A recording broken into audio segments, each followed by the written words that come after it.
Le gouverneur de la Banque centrale sud-coréenne Lee Chun-yeol dit que si le marché won RMB mûrit, le coût des transactions pour les deux devises baissera et le commerce bilatéral augmentera. Le marché d'échange direct des devises va se synchroniser avec un accord de libre-échange entre la Corée du Sud et la Chine.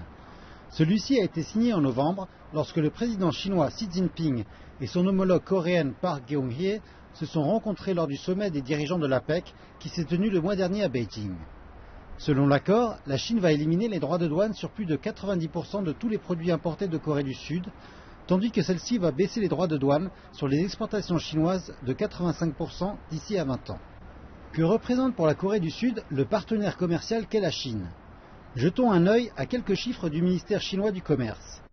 La Chine est devenue le plus important partenaire commercial de la Corée du Sud et sa principale destination d'investissement direct en 2012, tandis que la Corée du Sud est devenue le troisième plus important partenaire commercial de la Chine.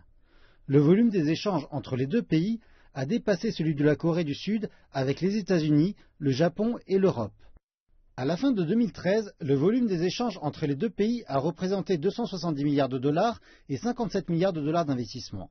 Concernant le marché des devises, la Corée du Sud détenait plus de 10 milliards de yuan de dépôt en mai 2013.